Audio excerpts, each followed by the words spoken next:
are listening to the Chartographers.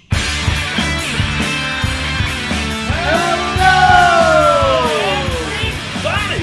You are listening to the Chartographers, and guess what, guys? It's time to break out the bubbly. It's the Happy Hour Minisode. We actually we got a bottle of wine from our special guest Nick Shoda, who is here for the Janet Jackson podcast, here to celebrate the new studio, as well as also, I mean, and Taran and I are personally celebrating because we have over 1,000 plays on the podcast. Which is, and listen, it's for some, I know there are other channels that have I got 8,000 plays on a song, but listen, that's a song. We did a podcast that's often an hour plus. And I think it's very fitting that our first guest is here to celebrate with us on the first episode we're recording since we passed 1,000 plays. I know. So thank you, Nick. You were instrumental towards doing it. It is an honor to be here. I am thrilled. I know. And here's the thing, though.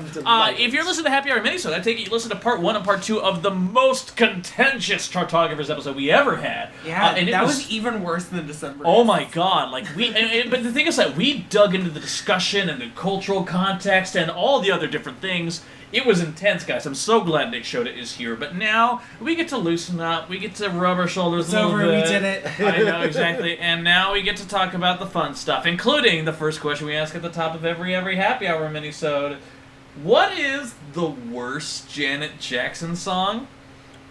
So, unlike our rankings, which included the Janet Jackson and Dream Street albums, It's kind of not fair to include those. I agree. Because Two Is the Power of Love is such an obvious choice. Yes. And they're good. And Love and My Best Friend. Like, they're not strong albums. And she wouldn't have... I am sure she would not have recorded those songs if she had control, actual control. The choice. So... I think you mean Control. My nominee... That was dumb. Listen, it's not an actual song. My nominee, though, is Carly Simon in Son of a Gun. Just because oh, yeah. Carly Simon's Deaf Poetry Jam. Coffee. Yeah. Fuck that song. It's such a good song, ruined by her presence on that. So my vote it would be This Body from 20YO because it just it just feels creepy. Like not the lyrics aside, the song just feels uncomfortable to me. I feel like I'm walking into a haunted house and there are like ghosts that are going to be, like trying to attack me or something, and it just feels gross. And it's supposed to be a sexy song, and it's like right smack in the middle of, again, 20YO, and the celebratory album. Speaking of haunted houses, quick fun fact: the song "Velvet Rope," she sampled the Halloween theme, right? Is that what it is? Because Tubular Bells, yeah, that whole thing, yeah. I could be construing things, but like my Tubular Bells, wasn't that the fucking theme for Halloween?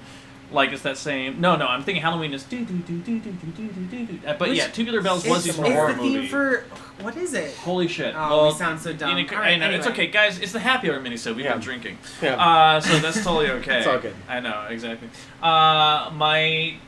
Okay, yeah, no, go. I'm not sure yet. There's a lot also, to choose from. Is that my worst Janet song? That's your instinct. Yeah, that's you're my allowed instinct. to come up with Okay. another one. Yeah. Oh, mine is Thinking About My Ex. Yeah. Oh, yeah. Yeah. Easy Thinking About My Ex. The moment I saw it, I was like, there it is. Right there. The song I've been searching for. Yep. Because Greatest X, honestly, while about the same thing and also terrible, is like a slight step above Think About My Ex. Mm-hmm. I also have to throw some shade at So Excited. Yeah, no, legit though, actually. Because it's not the warm-up song that album needed. Right. No. So again, the celebratory 20 years of Janet album, with the lead single being this like, again, Whisper Janet. Yeah. Like, I can't fucking hear you, Janet. Just like speak louder. Everyone. Well, she also does that during the second verse of "Doesn't Really Matter." You know when she does like kind of that little like syncopated like and it's she's like pulled out the whispers a lot in her career. Oh no, she totally has. Yeah. It is definitely a Janet signature. And as well as signatures, as well as stopping songs in the middle of them for no reason. And the whisper started really. I would say, I think she's always sung as soon as she learned how to really use her voice, which I would argue happened in Janet period, she has been using breathiness to... That's what it's called! I know. It's not called Janet Dot, that's for goddamn sure. Oh, yeah. She's been using that breathiness to not hide, but distract from her lack of prowess as a vocalist. Yeah. And it's honestly it's so unnecessary because she's not Britney Spears. She is Janet Jackson and she knows how to fucking sell a song. And when she goes all in, it's still very impressive even if she isn't Whitney Houston. Right. She still she conveys the emotions and she still like I really enjoy the timbre of her voice. Yeah. And I miss that when she's whispering. Yeah. You know what I enjoy though? There's a moment in the All For You tour when she's in Hawaii when she asks an audience member up on stage during which she sings Would You Mind? Takes the audience member and I think it's a plant. I don't know about you. Well, so here's the thing about. Well, let's describe what happens first. Well, and Janet pulling people up on stage for her tour started on the Janet tour in 93, 94, 93 to 95. It continued with the Velvet Rope, and on the Janet tour, she basically like sat a guy down in a chair, gave him a lap dance. On the Velvet Rope tour, they actually like tied a guy down to a cross. To a to a chair. To a chair, and then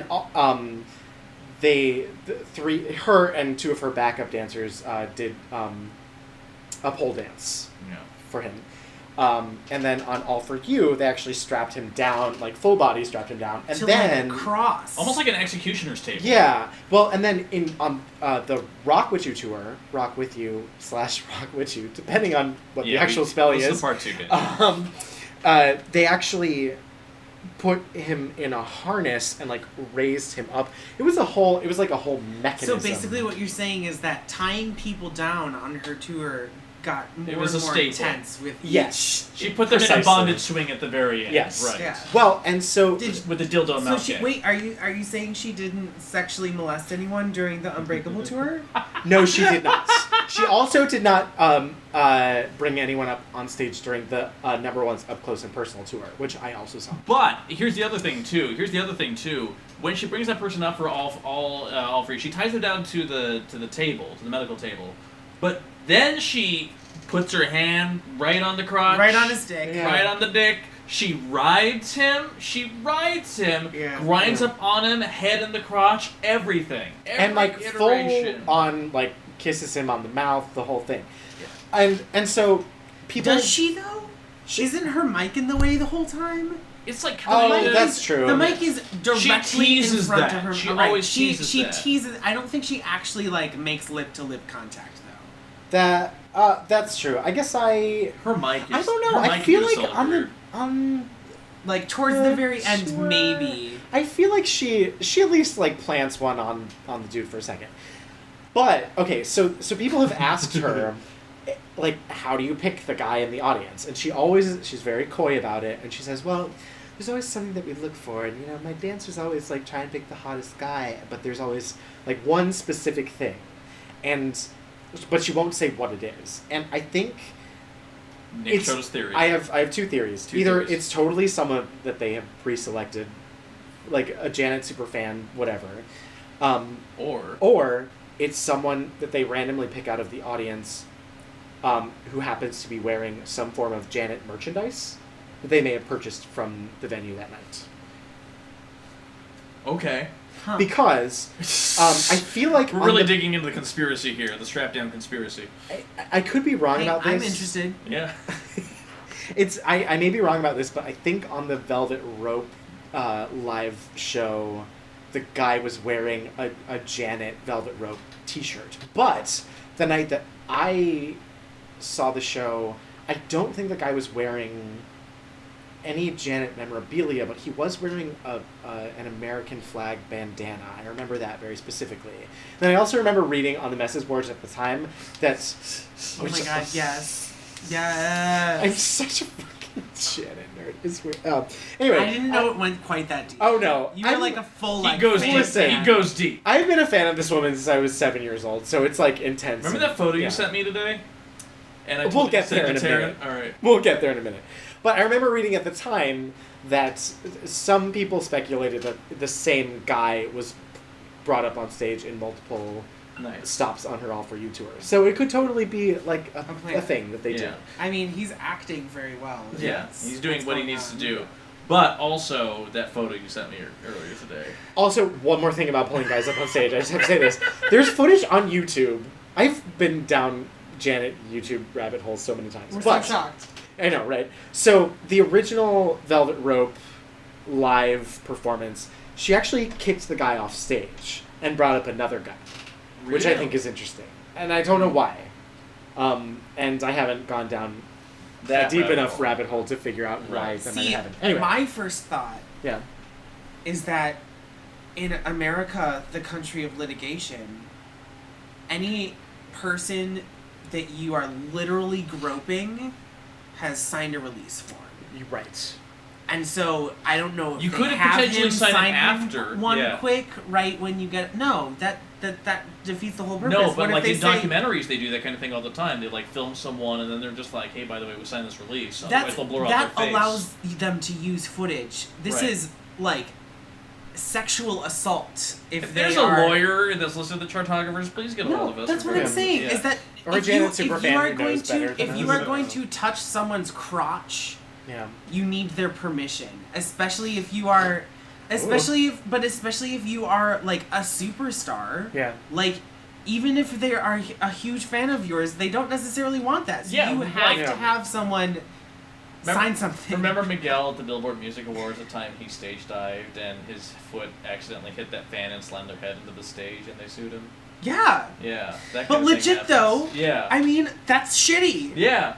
That really is. He should have been more careful. Like, I will say this though. The girl's head he slammed, well, she wasn't even famous though, so he gets a pass. If memory serves, at the show that I saw, they took there was enough time between the selection process, quote unquote, and when the guy actually went up on stage and they strapped him down. Was it like that.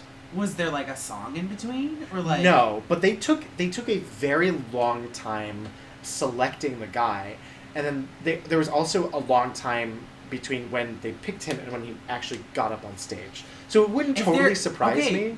Then there could have been a like, if you want to do this, sign it. Like and you then, have to sign. And then I could totally believe that in that moment they're like, this is what's gonna happen to you, and she kicks someone off stage because they aren't comfortable with that. Yeah. Okay. Yeah. But that photo you sent us. So for the listeners, and also I feel like that I didn't research this photo, so there's a part of me that is nervous that maybe it's not real. Right, and I understand that. But anyway, so my friend, I told my friend Megan that I was recording this tonight, and she immediately sent me. She said to me, "I know what I'm getting you for your birthday," and she sent me a picture of Jermaine Dupri with a tattoo of Janet as the Virgin Mary tattooed on his body, and you can see his full body, like arm in the air. It's like on from his, the bottom of the armpit, like down to the waist. Yeah, and it's hilarious and amazing. And I also thought I thought several things. For the first of which is that's amazing.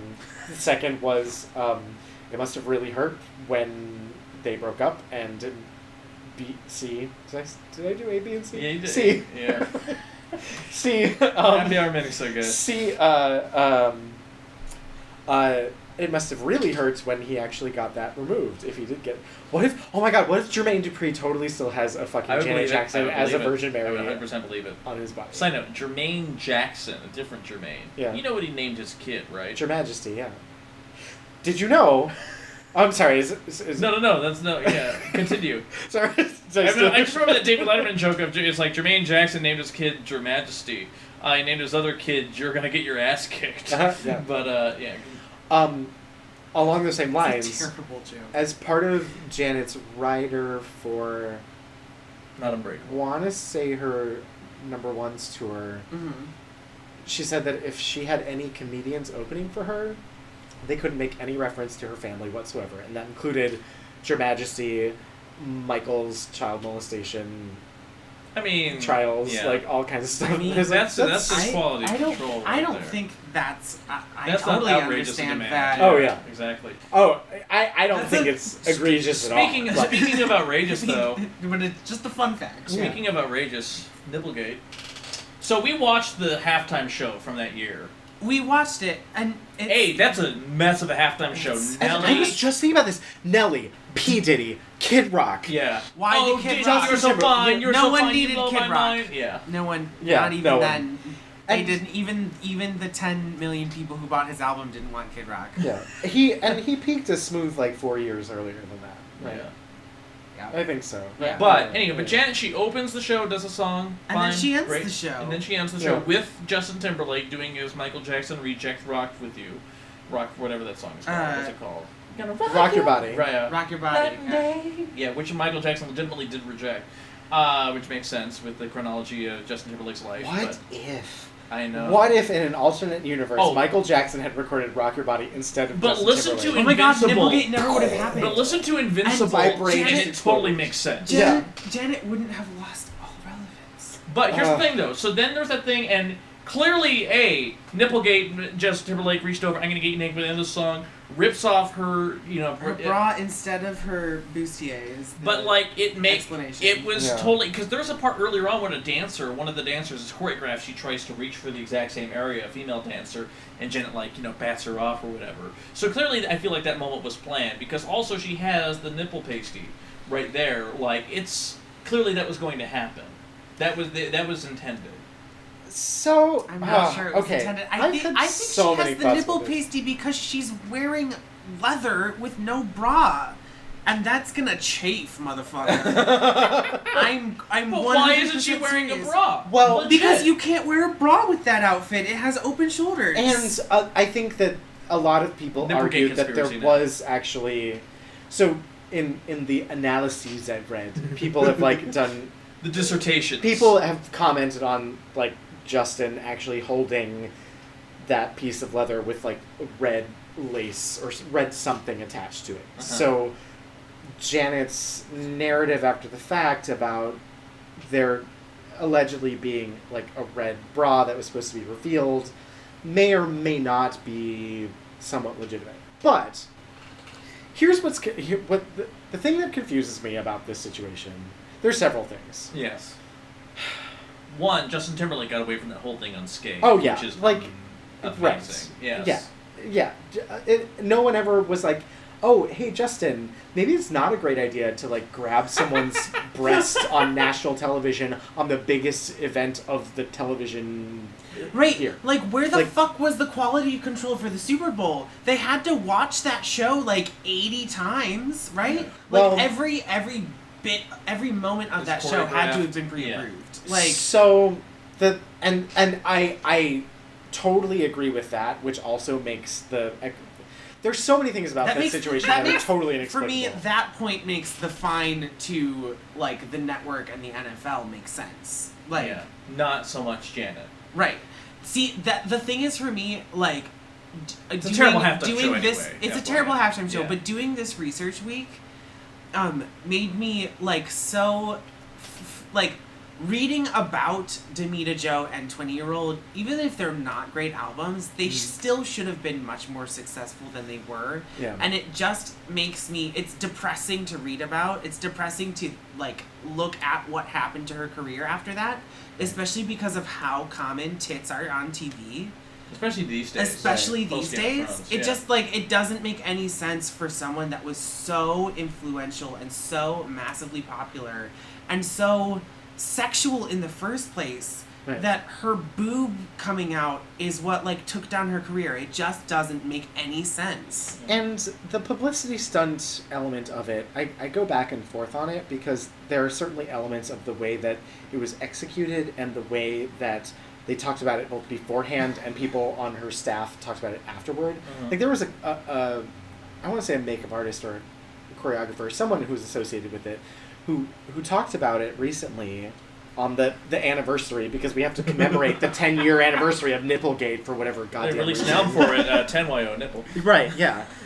Who talked about it and said very specifically that he's like, I'm not going to discuss whether it was planned or otherwise, because that's not the point. It's like, well, Actually, so like clearly you're So maybe you're saying indicating that that it it's was totally planned. planned. Yeah. But the thing that's confusing to me about that situation in the narrative of Janet's career is that there is nothing preceding that indicated that she was someone who would pull a stunt like that. Right. She's Right. not a stunt queen. She's Right. just No, not. no. And that's why it makes me feel like it could have totally been an accident.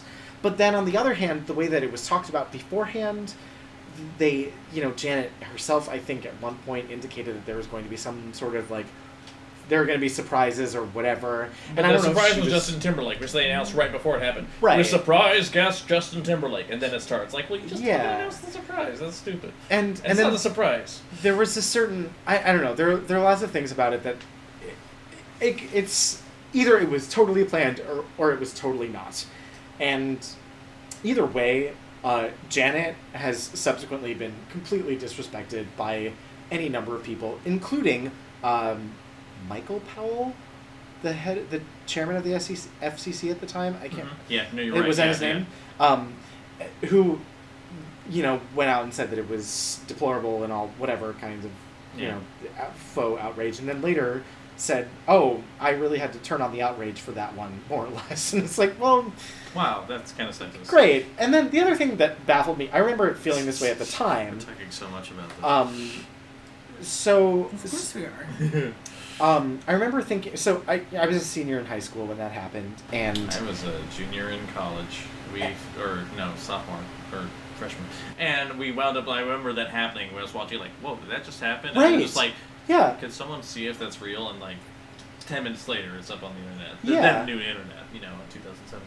and I remember, I think I might have turned my head when it happened, and someone was like, Seven? "Was that? Did she just pull out her boob?" Or like somebody said, "Was that her breast?" Or it happened so quickly. Right. It was. Yeah. It was like it was less than Nine a second long. sixteenths of a second. Yeah.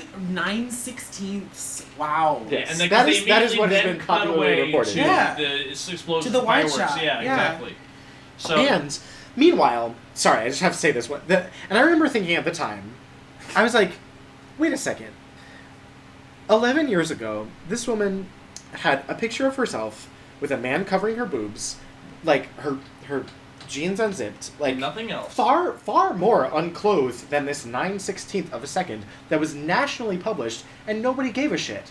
Why is this a thing now? Right. Exactly. Like, Why is that? None of this is a problem. It didn't Right. make any sense. It wasn't a problem in 1993, and it shouldn't have been then, and it absolutely shouldn't be now. And that's the thing is that the FCC is so much stricter on like broadcasts than they are on print. Right. Which makes no sense. Well, the Like, FCC why- doesn't control print. That's a different thing. Well, altogether. right, Yeah. but like then But that where immediately was- makes inconsistencies. Where was the outrage? Where was all of that when... When she posed naked in 1993. And it also just goes to like tell you, it speaks volumes to me about the way that people, just view women in general, but also, like, weirdly enough, view the way that women expose their breasts. Like, That's it's like, the deal? because it's like that nipple shield covered like a substantial portion of her right. boob. It wasn't even You know,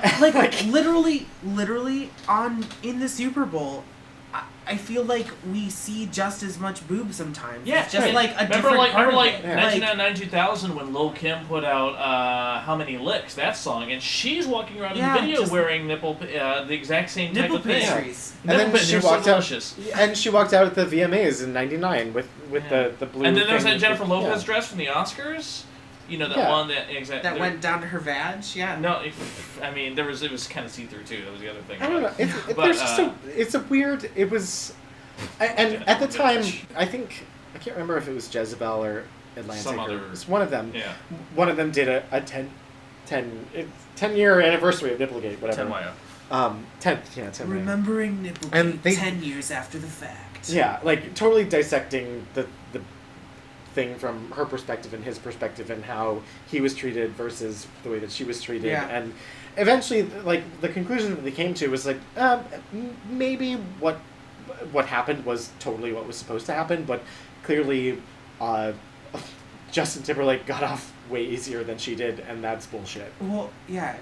Clearly, if it was intended, the reaction was not what they were expecting. Yeah. Especially, I feel like, yes, she never pulled stunts like that, but if you think about it from the context of, like, I showed them my boobs 10 years ago, Yeah. and they were fine with it, then maybe it was planned. And she was like, well, it's just my boob again. Yeah. Like, it's just boobs. But here's We're familiar with boobs. Yeah. Yeah. But here's the real question: best Janet choreography. Now here's the thing: the gut instinct is Rhythm It was Nation. The Rhythm gut Nation. instinct is Rhythm Nation. But is the "Miss You Much" video better? Like I'm having a tough debate on that. Okay, Okay, listen. no, the video isn't better, but is the choreography better? Yeah, because the choreography on that is fantastic. Like, that's the reason to watch that video. Yeah, because exactly. the choreography is so solid. Shoda has feelings. I have so many. Look. It's not Look. escapade. Okay. Look. I know we're not. You guys have to give me this choreography one. is weird. The escapade choreography is garbage. I'm sorry. I'm just gonna say it. I think that.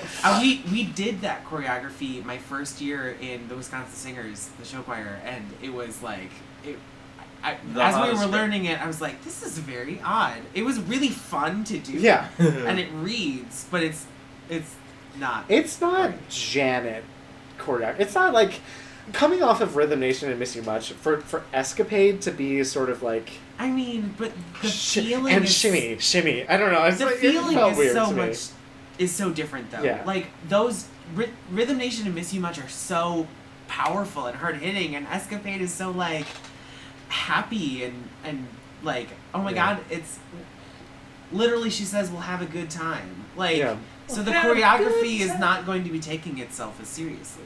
I'm not saying that makes a good choreography, but it does make some sense with the song. Sure. Yeah. Okay. I see that. All right. Well, based on conversation we had before this podcast, you're gonna hate this answer. Is it if?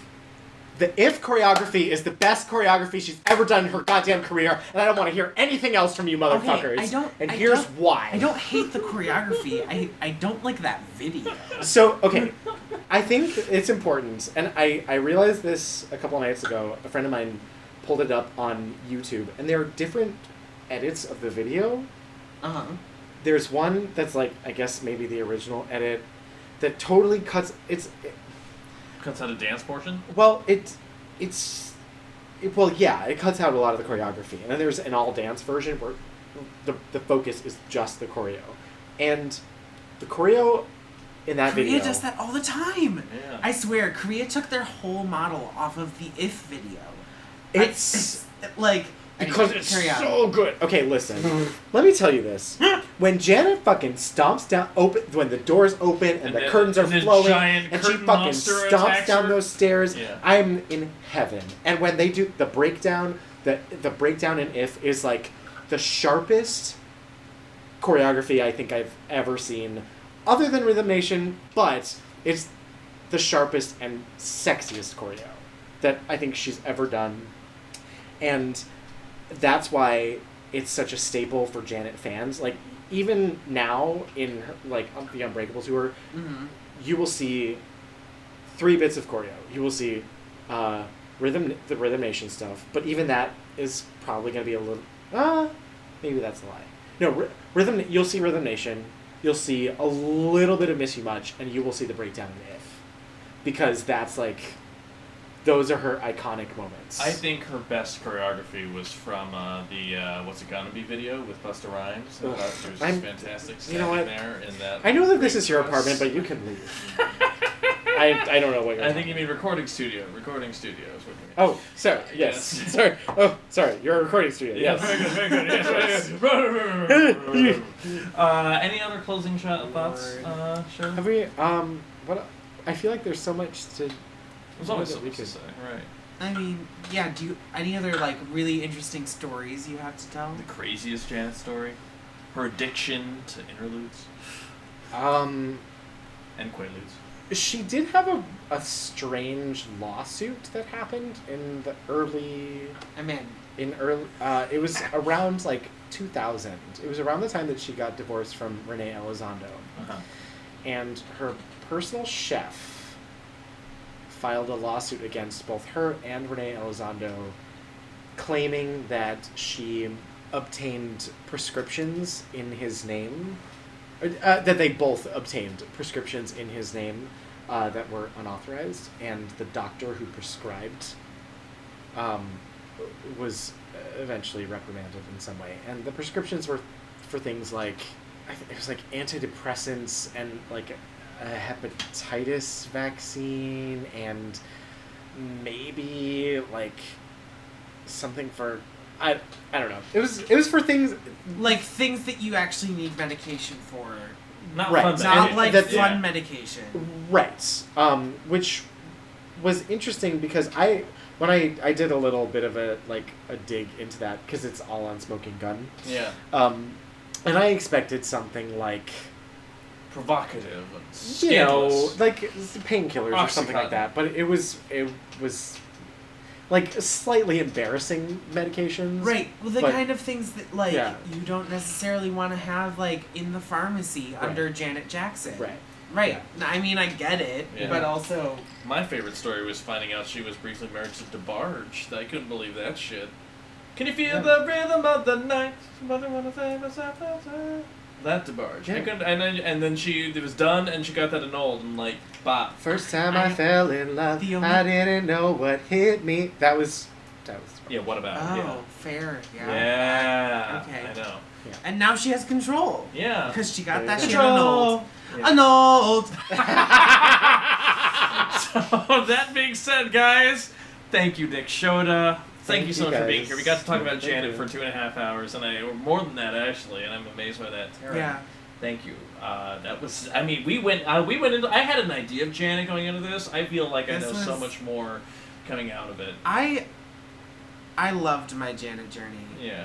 I wouldn't change it for the world. I love that. I My know. Janet journey. Janet journey. And Yeah. that's really what this was. I mean, because What's a like I Janet said, I journey? knew I think I knew probably like 15 Janet songs. Yeah. And now I know 200. And listen, but yeah. really, Yeah. there's just so much gold here. Yeah. And yeah, it's been really fun. And it's also fun to talk to someone who is like not as hardcore for so long. who's not as like ingrained. What am I trying to say? Who does not have her music as ingrained as it is for me. You know, because it's like, oh, this is a different perspective. That's great. I love that. But wait, the podcast stopped. I didn't even get to come. Oh, okay. And with that being said, Okay. everyone is leaving the studio. Jesus. Okay, and can we for the listeners? That's an interlude, or no? It's not an interlude. Yeah, it's no, part of a very- song it's on very All For end You. of, yeah, exactly. So, all right, then. Listen, Taran left the studio, but I do want to say, Nick Shoda, thank you for being here. Taran, thank you for being here. Guys, leave all of your comments, which I know you have, on the Facebook page, facebook.com/thechartographers, and on iTunes and all the other places. Rate us on iTunes. We like that when that happens. Thank you so much for listening. We'll catch you next time. Thank you so much.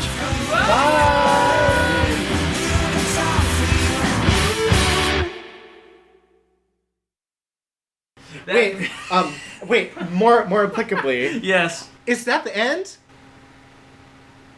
What? Oh, God Oh, damn it! God. God damn it!